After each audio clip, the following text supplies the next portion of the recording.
Peuple congolais, bambote la mine sika bozwami. Dans sa vidéo très rapidement, juste pour dire biso ba congolais tozalara boye. Pourquoi? Pourquoi ni tozalara peuple, il y a distraction, il y a modèle oyo. Pourquoi à chaque fois que les congolais bazwaka enfin décision, bazwaka enfin problème ya mboka na bango pena ba komo lobelango ba komo salango makelele. Pourquoi c'est à ce moment-là en fait et tout au côté na ba distraction? Pour ba Rwandais batouana ba yebi que congolais tangwa télémakati kakalikamute. Donc pour casser cette histoire là, il faut toujours totier la kayeba distraction moko boye pour alongo la makanisi wana nyoso ya Congo. Soit ba ko tsela biso ma musique, soit ba bimisela biso ba vidéo mi tax, soit ba en tout cas polémique moko ebimaka. Siko lelo bandeko biso nyoso tout bimi enfin peuple congolais a eu conscience ya makambozo le kana Goma na Est ndenge Félix a prometa ki biso à la moindre escarmouche ango e komi escarnzoko azo sala eloko te makambozo continue c'est que continuer. Bandeko, biso no to telemeli yango tolo ba pena trop c'est trop. Ba e koko tila biso distraction. Il y a Mwana Nsuka. Donc, une danseuse à l'époque. Donc, moi, en fait, ce qui m'énerve, nazo condamné acte. Oh, bah, s'allier, ça c'est clair et tout ça là, je condamne cet acte.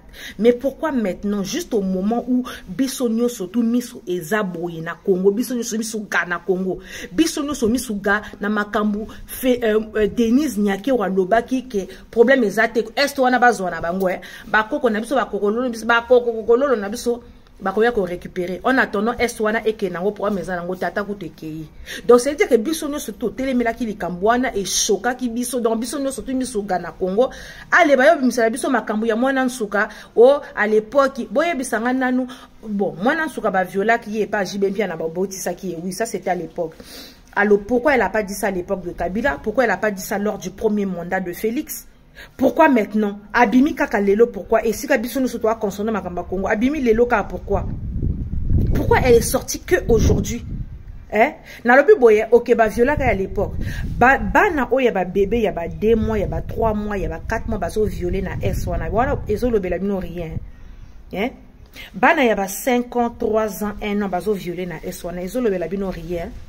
Je comprends pas non naba comment on appelle ça naba combattant donc batunyo surtout ba bois qui si na kama kamba est ba on soumis sous kana makamba ya fiwana pour les lois comme jeune dame batunyo surtout ba coach na bango na makamba donc distraction zongi donc ba bossa ni makamba le plus important quand nem biso to telemela ki yango to bi non ale bango kuna ba yebi ke awa façon ba congolais ba telemeli yango c'est pas bon façon diaspora bana ba telemi ba marche tozo monezo tomboka te photo koti sa distraction photo boma engouement mouvement wane tout ya ba ndenge bato ba lamuki ale batili biso mwana to peut-être tellement ba yebi ke ba mitakala ici bato si ba mesana ba vidéo mitax ici to mesana to ngona ngo ya ba sorte na ba sorte ba moni ke sa gaz te ale bambeli biso lisolo ya Mwana Nsuka qui à l'époque elle était jeune non mais sérieux peuple congolais je répète encore pour ceux qui comprennent mal je condamne l'abus sexuel de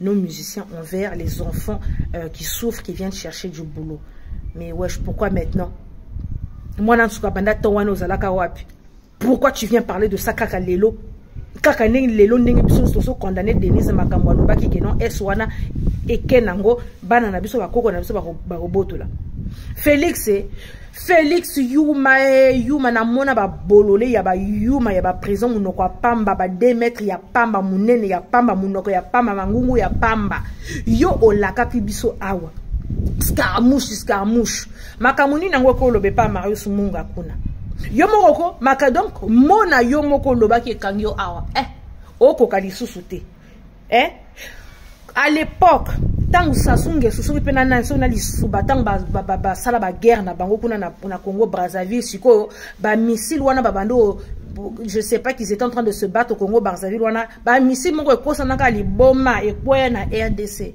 est-ce que Musée il avait réuni les 2 chambres pour qu'on se soit né banda na kala donc est-ce que Musée il avait réuni les 2 chambres pour azongi sa ba missile wana et si ke gutaki pourtant kaka ba missile wana ya Brazzaville ekosani libome ko na RDC Moussa Tcheboy retour à l'envoyant bas et zongi na Brazza yo la kaki biso que non si moins d'escarmouche mais escarmouche coûte leki et combien escarmouche encore si ba bombarder aéroport ya Goma na ba bombe koi ba bomi se ko boma ba village entier bazo boma ba M23 bazo boto la ba localité se ko boto la Yo nye, allez, et pas Marius, au que l'oba bilobela mwanza, au que l'oba do, na soni. Na soni. Quand on te dit des fois, vandara no nye, adopte le comportement, il y a silence, il y a Kabibi. Yo papa mangungu, oh je vais comme ça, je vais comme ça. Bon, je vais comme ça, Kabila. Donc c'était la minute où yo, au bangi, mi kwape. Au Bangui, le Rwandais mikwape. Au Bangui. Oh, je vais aller chez Lorenzo. Batignon se baso tali la ikambo ozanga Sonia. Peuple congolais, la patrie ou la mort, nous vaincrons. On se retrouve tous demain, le 24 février, à Bruxelles, à la porte de Namur, poto marché, poto betanon ma solo. Congolais, bima la distraction. Petite wana fille, wana sopena nyangwana la danseuse, wana avec son musicien, wana. Je condamne, mais ouais, c'est pas le moment.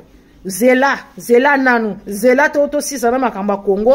Après bon, on va tous les juger, tous les musiciens qui ont fait des abus sur les enfants d'autrui. Bon Zela nanou, le plus important c'est nanou makamba Congo wana. Boniko lelo kaka lelo ka nemiso ni to fongo limiso makamba Congo. Yo zo yo loba lelo yo lela. Mama Denis tambelanga mais peuple congolais, fongo la miso ingeta.